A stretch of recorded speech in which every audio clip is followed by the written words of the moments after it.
Welcome into the Action Network podcast presented by BetMGM. Brendan Glasheen, joined by Sean Zerillo and Mike Conti. We are back for horse racing content here on the Action Network podcast. This Saturday, the 156th running of the Belmont Stakes from beautiful Saratoga Racecourse. Mike Conti, boots on the ground. He is in Saratoga. He will be at this event this weekend. Excited to get Mike's thoughts on the atmosphere as we work our way through the card for these guys. This year's Belmont Stakes, of course, being ran at the Saratoga Racecourse. It's a 1.25 miles as opposed to the traditional 1.5 miles because of renovations at the Belmont racetrack. So for the next couple of years, Saratoga is the home for the Belmont Stakes.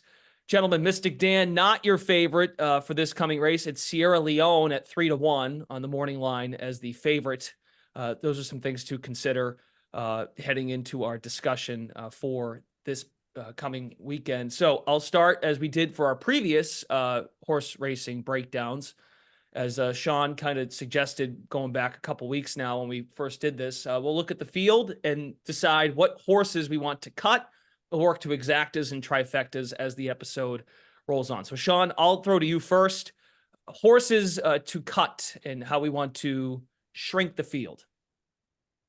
So there was a horse that Conti and I had both agreed on for the Derby, the number 6 Dornoch, that I'm going to be tossing here. I do think there is a decent amount of speed in this race, and between Seize the Gray and Mindframe, I don't think that Dornoch is going to get an easy lead to potentially win this race, and I don't really see a ton of improvement from him from 2 to 3. So Dornoch is a complete toss for me. Then from there, I think the field gets a little bit tougher to completely toss horses out. So the way I sort of analyzed this race was deciding that the 2024 edition of the Peter Pan, which is the key prep race for the Belmont Stakes, was a little bit weaker than past editions, in my opinion. Now, Conti and I may disagree on this point, but I do think you need to make a decision as to whether you like the horses from the Peter Pan or whether you don't. And I this year did not. And I also don't think the Peter Pan this year is as indicative of a prep race as it has been in years past. Number one, ran at Aqueduct Racecourse, not at Belmont Park 4 weeks before the Belmont Stakes. It was run 4 weeks in the same timeline as it typically is, but not being run at Saratoga or Belmont. So it's not run on the same track. Big Sandy, Belmont Park, particularly very unique racing surface. So I do think the surface that they're running over tends to be a bit indicative for the Belmont Stakes results, but I also just didn't think it was a particularly strong class of horses running in there. You have Protective, who finished 3rd. He's a maiden. He's 0-for-4 lifetime, 2nd twice, 3rd twice. He's never gone past the 1 1/8.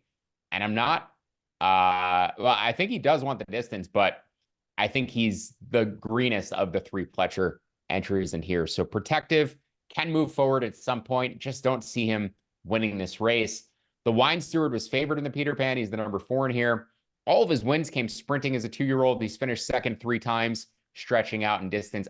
I don't know if he wants the distance. And among the 3 horses from that Peter Pan Stakes, he's the horse I'm most concerned about stretching out just a little bit further to that 1.25 miles. The number 5 Antiquarian, who did win the Peter Pan, he's probably the one I'm most interested in using. But as I said, I'm a bit lower on these 3 horses relative to the rest of the field. But he has been working well running after that Peter Pan and should want the added ground in the Belmont Stakes. So the 5 Antiquarian, probably not against completely. The 4 Wine Steward, the 7 Protective, the 6 Dornoch are pretty close to tosses for me. And I'm mostly trying to beat, this is not horses I'm tossing, but I'm mostly trying to beat the 3 Mystic Dan and the 1 Seize the Gray, your Derby and your Preakness winners. 3rd race in 5 weeks for both horses. This is the test of the champion. It's not so much about going the 1.5 miles this year as it is just running 3 times in 5 weeks. And Seize the Gray, not only is he not going to get an easy lead like he did in the Preakness, but also he's just, this is his 6th start since February. He's run a ton, was never particularly high on this horse. I don't think Conti was either. He's run much better getting to the lead and showing this new running style, but he's also had a beneficial track being a little bit wet the past 2 times he's run as well. So a little bit against Mystic Dan and Seize the Gray. They're not tosses, though. My pure tosses, the 6 Dornoch, the 7 Protective, and the 4 Wine Steward. And I would hope Conti and I at least align on the number 6. Okay, Mike, your thoughts. Sean hinted at it. Yeah, we do. I'm also tossing Dornoch. I'm also going to toss 7 Protective, as Sean mentioned. I mean, look, the horse is graded stakes placed, having 2 third place finishes, but the horse is still a maiden. To come out and break your maiden in the Belmont at Saratoga, I just don't think that it's happening. So 6 and 7 are definitely tosses for me. The other two that I went and tossed, I'm tossing Honor Marie. He just, I don't know. I mean, the track bias should have played into his favor in the Derby, and he just didn't run well. Now, he does get a jockey upgrade to Florent Giroux, but still, I'm looking elsewhere and tossing Honor Marie. And the other one, which I think is a little against you here, Sean, that I'm going to toss is Resilience. I just, again, there's a lot of speed in here, and I think that there are other horses with similar stalking styles to Resilience that are better than Resilience in this spot. So I'll be tossing the 2, the 6, the 7, and the 8 in here. Okay, very good. So Mike's shrinking his field a little bit more than Sean. So with that in mind, Sean, you have a little bit more flexibility, it seems. So who are some of your favorite win contenders that you'd like to list off based on the odds and where your feelings are? 2 horses I'm using primarily to win. 2 horses I like as long shots. The 2 horses Mike just tossed are my favorite long shots. But let's start with my favorite win contenders.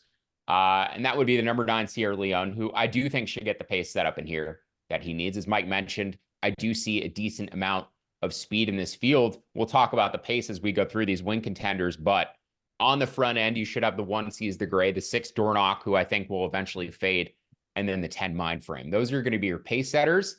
Right behind them, you're going to have another flight of about 4 horses, which includes the 2 Resilience, the 3 Mystic Dan, the 4 Wine Steward, and the 5 Antiquarian. Then you're going to have another break of horses, and that's where you start getting, well, Protective will be in there somewhere, doing his running. I don't necessarily know where he's going to end up, but then you're going to have another break of horses, and I think Sierra Leone is going to be a bit closer to that second flight of horses than he was in the Derby. And then you go a little bit further back, and you have Honor Marie, who's your deepest closer. So just in terms of how you see the field playing out, there's going to be more pressure on Seize the Gray here than there was in that Preakness. They let him get on an easy lead. I thought it was a huge miscalculation, an absolutely critical error, letting him get loose on the lead, but they did. He's able to run around the track pretty easily. Not going to get that opportunity here. I think Mindframe is going to provide a lot of pressure. I think Dornoch is going to provide enough pressure, and that second flight running behind them is going to be quick enough that I do think they will be going fast on the front end. So I expect Sierra Leone to get a good pace to close into at the end here. Typically in the Belmont Stakes with the 1.5 miles, I don't like closers. You want horses who are on or near the lead who can sort of carry it that final couple of furlongs, because horses don't typically run that 1.5 miles. We're shortening up here a little bit to that 1.25 miles, and I think it makes the race play out a bit more honestly. So Sierra Leone thought he ran an absolutely tremendous Kentucky Derby, maybe even ran better than Mystic Dan when you consider the trip Mystic Dan got, getting it on the rail inside and saving all that ground.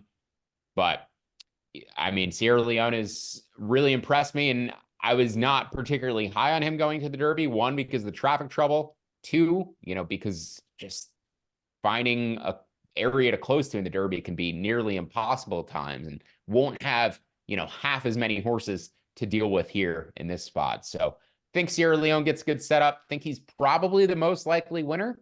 But Mindframe is a potential freak, the number 10. He's only run twice, 2 lifetime starts. He has the highest buyer speed score in this field at a 103 in his debut. Ran a 97 in his last start on Kentucky Derby Day on the undercard, but didn't have to work particularly hard. He was under a hand ride in the stretch there. So that speed score probably could have been a little bit higher. He's one of only 3 horses in this field to crack 100 buyer speed figure. Sierra Leone hasn't surpassed a 99. So there's a lot that Mindframe is up against here. Going into graded stakes for the first time, stretching out to 10 furlongs for the first time, facing graded stakes winners for the first time. So going up against a lot, but if there is one freak in this field, if there's one horse that's likely to make a significant jump or potentially to be a Breeders' Cup Classic champion at the end of the year, I do think Mindframe is probably the most talented 3-year-old in training. So hard to leave him off of my win contender tickets. And I think I'll be focusing on these 2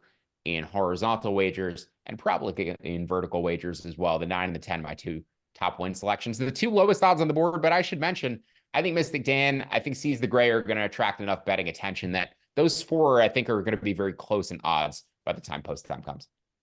Okay. Mike Conti, favorite win contenders, and if you'd like as well, please weigh in on the short and distance and how that might factor into your analysis.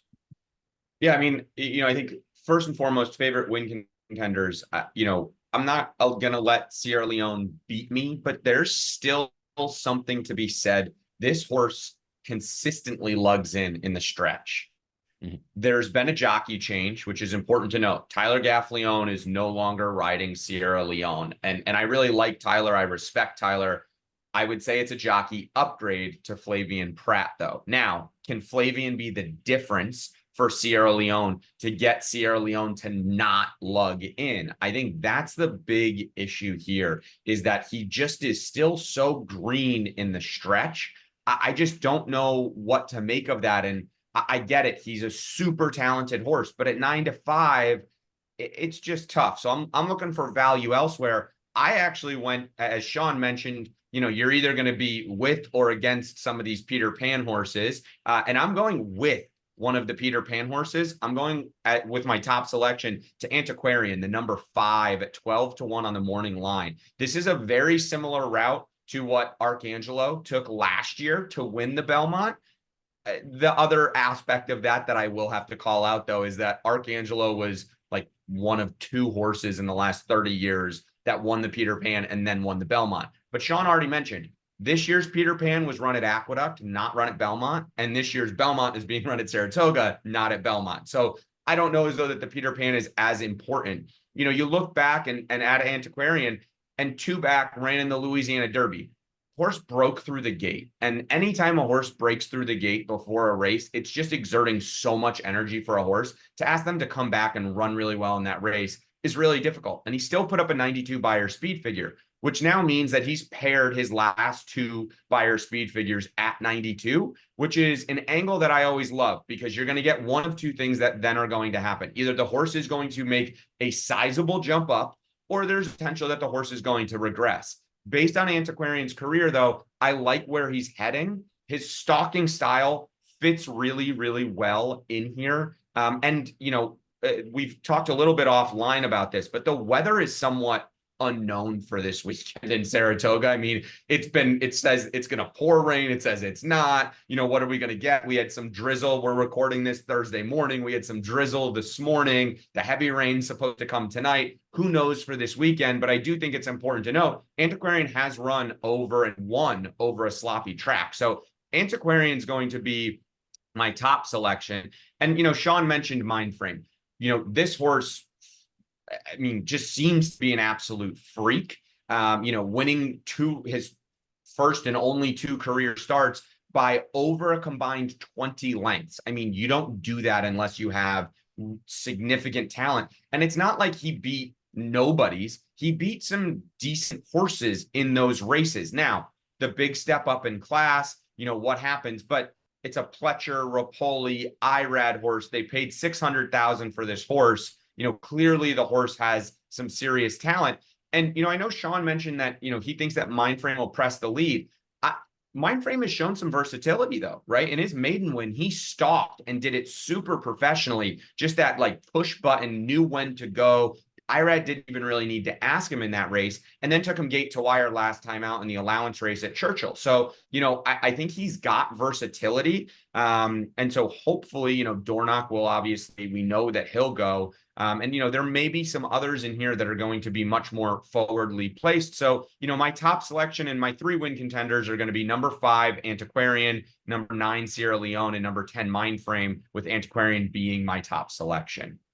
And I think, Brendan, you had asked about, with the Belmont being run at Saratoga at a different distance, how do you think about it? Well, I think there's a couple of things to think about. Yes, it's the difference in the distance. And Sean mentioned this too, and I'd love to hear Sean's take on this. But Belmont is known as the Big Sandy. And there's 2 things about the Big Sandy of Belmont Park. One is they have really wide sweeping turns. So the turns aren't as tight. And the track like it's called Big Sandy for a reason. The surface is a sandier consistency being down in Long Island, right, for Belmont. So, I think that there definitely are some differences. And I think it's also fair to point out Saratoga is known as the graveyard of favorites. And I would argue that most of the time that's not necessarily track condition. It's more because of the quality of horses that we get up here at Saratoga. But it's still something to note. So does that then make you think differently, about Sierra Leone at 9-5? So I don't know, Sean, what your thoughts are of the difference between the 1.25 miles, 1.5 miles, Big Sandy, Saratoga, graveyard of favorites. What are your thoughts there?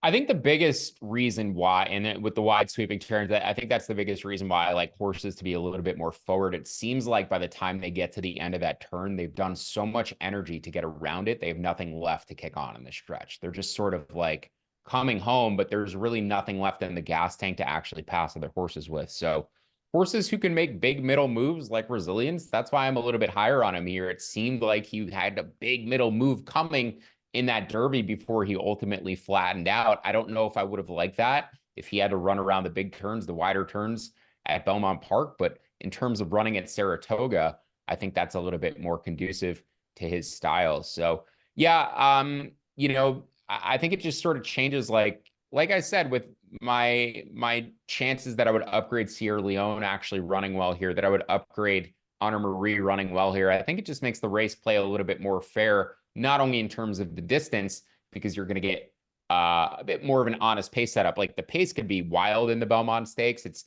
sometimes one horse goes way out in front of the lead and sees if anybody else can catch him. Sometimes they go really slow trying to save everything for the end, and everybody tires out because it's 1.5 miles anyway. But yeah, I just think, you get a more accurate picture of what the pace setup is going to be, considering a lot of the horses have run this distance or at least very close to this distance.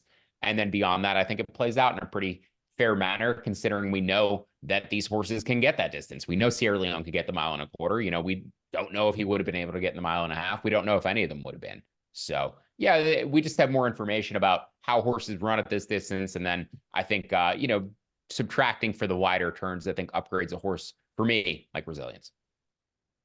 If only this was taking place in Belmont, because the way Mike Conti described the turns and the sand, he gave vibes of like a local sports reporter for a news station, and he would just be out there with his mic. He'd be picking up the sand and letting it fall and demonstrating to the local news audience. Mike Conti reporting live. It was well done. It was good. All right. So with that in mind, sorry, Mike, it's a compliment. It wasn't, it's just, I love it. I appreciate it. Mike Conti reporting. Let's go to favorite long shots. Zerillo, who might stand out to you from a value standpoint?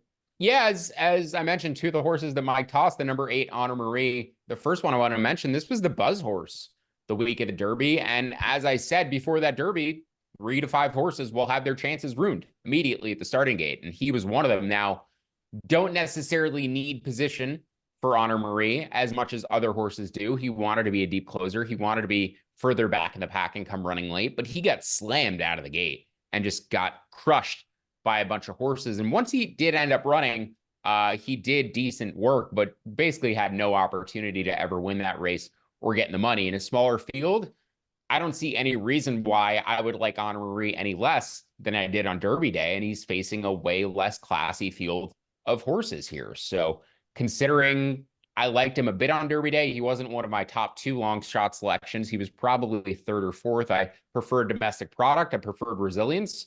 And then Mystic Dan and Honor Marie were kind of on that next line of longer shots for me. So liked him about the same as I did with Mystic Dan coming into the Derby. And for that matter, I feel really similarly about 6 or 7 of the horses in this race. I mean, to be honest with you, Conti, like, I think if any of these horses, besides for Dornoch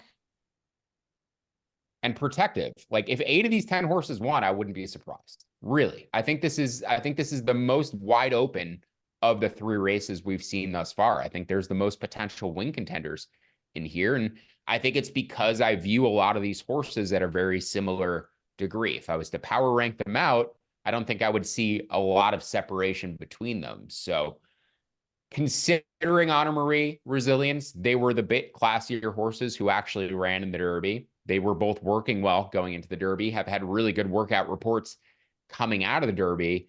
And specifically to Resilience, his trainer Belmont was not planning on running him here. He wanted to give him some more time off, but he was so impressed with how he was training, he decided to stick him into this race. So Resilience made, as I said, he made that really big middle move in the Derby. Larry Colmus got so excited seeing him, he actually completely lost sight of Mystic Dan. He was running inside on the rail, and he was so focused on Resilience, it made it sound like he was the one who was getting that rail trip because Larry Colmus was so focused on Resilience. But the one mark I can make against him is the Beyer speed figure. He's a career best 90 Beyer.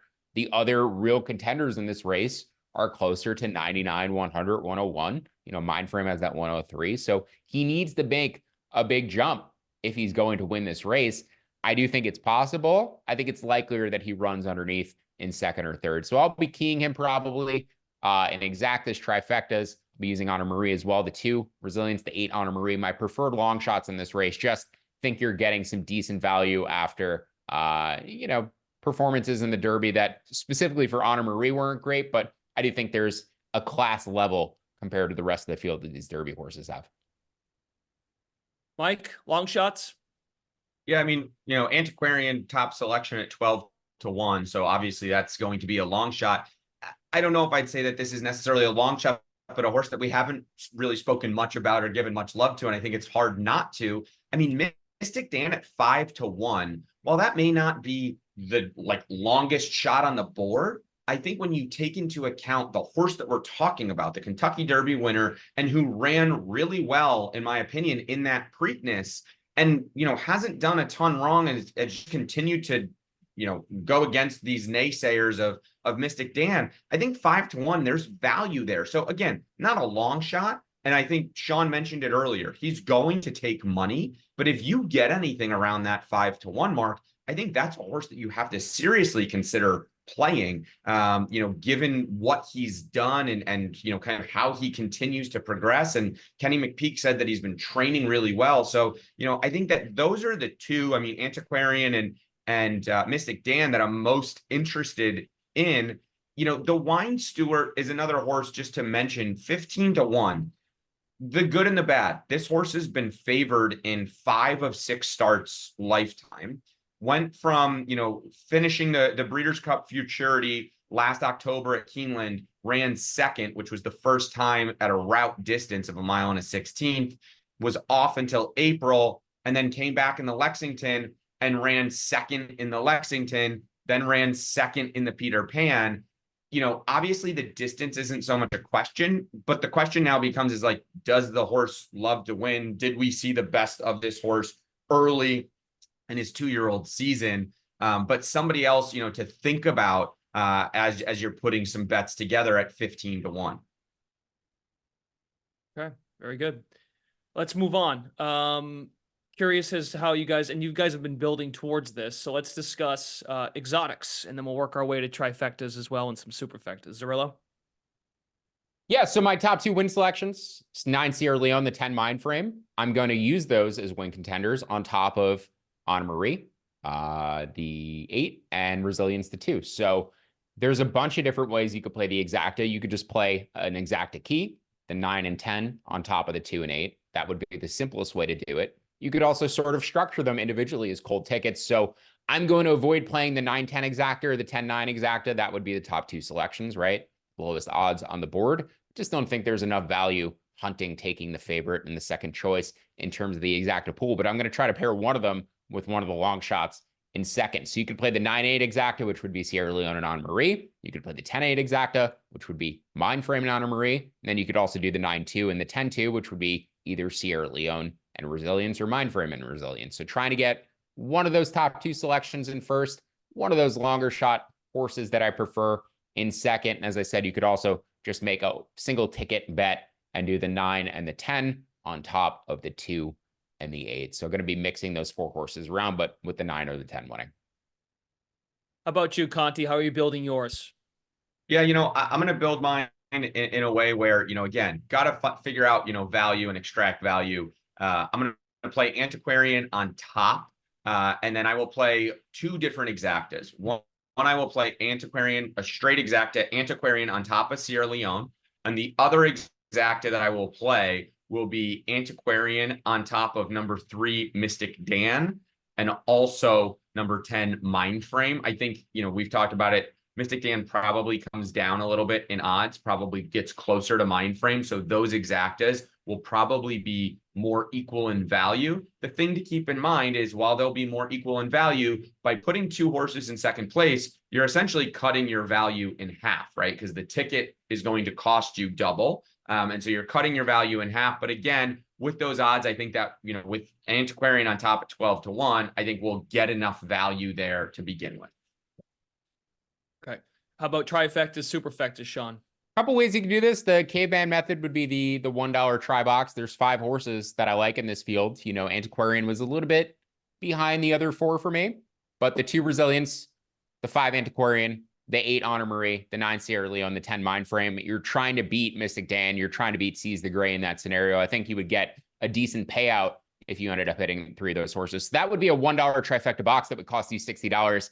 I think the better way to do it would be a structured trifecta.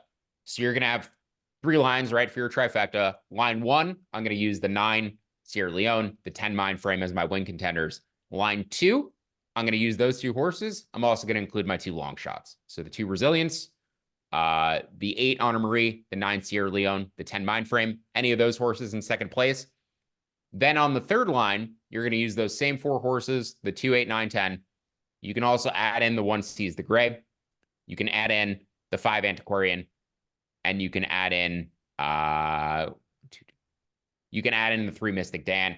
And then, so that's a $30 trifecta, right? That $1 ticket is going to cost you $30, but then you could flip that second and third line. So you're actually playing it twice, and it's costing you the same as that $1 trifecta box. So always ways you can trim down your tickets, play things a little bit better instead of me boxing up those 5 horses when I don't really give Resilience or Honor Marie or Antiquarian like as big of a chance as winning as I do Sierra Leone, or Mind Frame for that matter.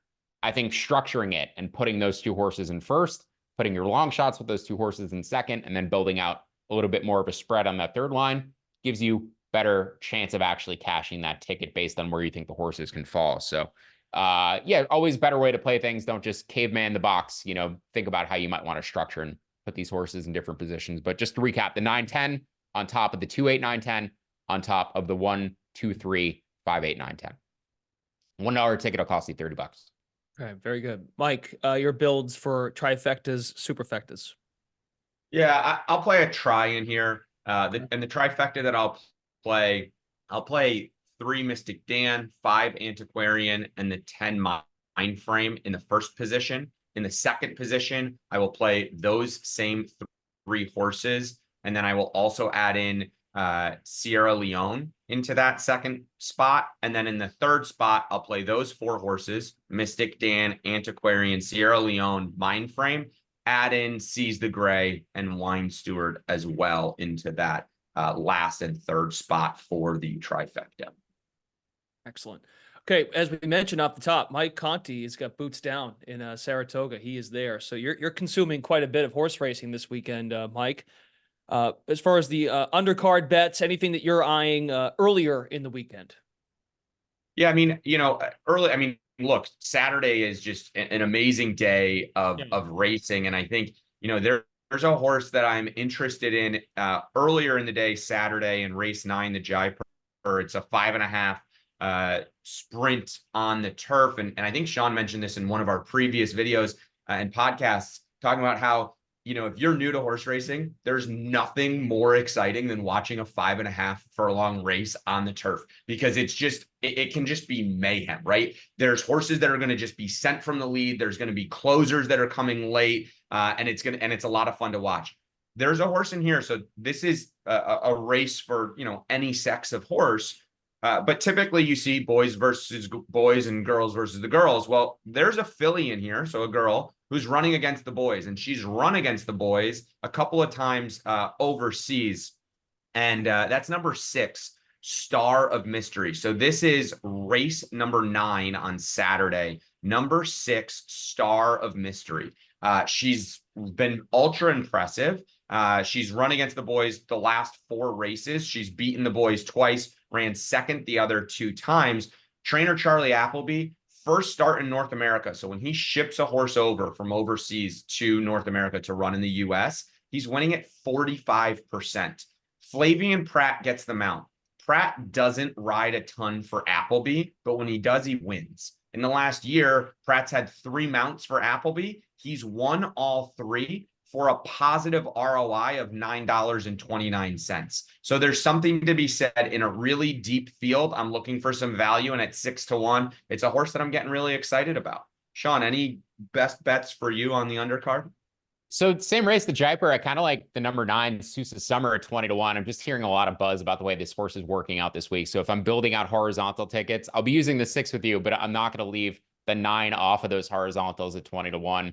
In terms of the Met Mile is my favorite race pretty much in horse racing every year. I don't know why. I think it's just the fact that you get usually a pretty good field, but oftentimes you get sprinters stretching out. You get those distance horses cutting back and meeting in a race that they don't normally face one another in, or, you know, meeting in a place where they don't, because it's unlikely that those horses typically hook up. But at a mile distance, you know, it's reasonable that you can get them pairing up together. So this should be a match race between the 6 White Abarrio and the 2 National Treasure. I prefer White Abarrio, the 6. Neither of these horses ran well in the Saudi Cup, both coming back for their first start since, but they do have a lot more class than the rest of the horses in this field. If I was picking an upset, it would probably be Blazing Sevens, but if I'm building out horizontals, I'm going to be focusing on the number 6 White Abarrio. It just has the best speed scores in this field. You take his last 4 average speed scores, 106, 110, 106, 103.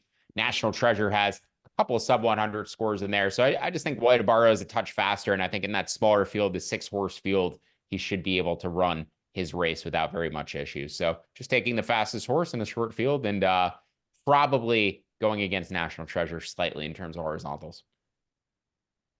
Okay, very good. Mike Conti, have a great time out there. Enjoy yourself. Appreciate it. Any thoughts on Conti? What's that, Sean? Any thoughts between White Abarrio and National Treasure? Agree, disagree? You know, it's interesting. I was on National Treasure in the Preakness last year. I think White Abarrio obviously last year found something. How much weight do you want to put behind the Saudi Cup? I don't know. I've always personally just been a huge fan of Blazing Sevens. You mentioned him. I was actually going to ask you, if you didn't talk about him, what your thoughts were. Chad always spots his horses in the right places. The horse has been off for the horse was off for a while, right? 8-9 months, whatever it was. Comes back, wins an allowance race that clearly they were just using as a prep race. Chad knows what he's up against with National Treasure and with White Abarrio in here, and still to put Blazing Sevens in here. I like that idea at 8-1 of giving me some value. I mean, I agree with you. I like White Abarrio over National Treasure, but if I'm looking to extract value there, it's definitely Blazing Sevens. Yeah, I think in terms of like multi-race tickets, you probably have to choose one of National Treasure or White Abarrio if you really want to find value. But if you want to include a second horse, I think Blazing Sevens with one of them would be the way to go to still find value if, you know, either hits. Yeah. And Glash, before we sign off, the only other thing I want to mention, Friday we have the Eggcorn, which is essentially the female version of the Belmont.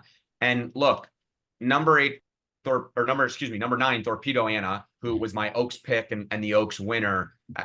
You know, Kenny McPeak, he's not ever been higher on a horse than he is on Torpedo Anna. And frankly, if Mystic Dan hadn't won the Derby, I think that we would have seen Torpedo Anna either run in the Preakness or in the Belmont. And he was asked about that this week. And Kenny McPeak said, he was like, I don't want to run my 2 of my best horses against one another in the Belmont. So again, I mean, I think that she's, you know, an absolute freak. I understand that I'm talking about a horse that's 8-5. Sometimes 8-5 can be value though, right? And I don't think that she's going to go off 8-5. I think it's going to be lower. So you are going to need to extract value by playing either the late pick 4 or the late pick 5. I think the late pick 4 sequence is really interesting. Stay tuned to Action Network. I'll have a write-up on that late pick 4 for everybody. But I think the other horse in the Eggcorn that's interesting to me, a horse that's progressing really nicely, is My Main Squeeze, number 5 at 12-1. Trainer Mike Maker always seems to have his horses primed and ready to go, especially in these route distance type races. So for the Eggcorn, I'm Torpedo Anna all the way, especially as a win contender, and I'll be playing an exacta Torpedo Anna over My Main Squeeze. Yeah, I was probably gonna pick Torpedo Anna if she was in the Belmont Stakes. She's that legit. Zerillo, Conti, great work. Looking forward to the weekend. Conti, like I said, enjoy it. Hope you brought a poncho. If it does rain, stay dry. And give us an update on the gravel, even though you can't do the sand. Very good. Find Zerillo and Conti over on the Action Network in the app. And you can also find the video version of our podcast on the Action Network YouTube page. If you found us there, great. Please subscribe to our channel. For Sean Zerillo, Mike Conti, Brendan Glasheen, thanks for joining us for our Belmont Stakes preview, again, taking place at Saratoga. Bit of a shorter distance, as we noted off the top, so keep that in mind when you make your picks. Thanks for tuning in to the Action Network podcast presented by BetMGM.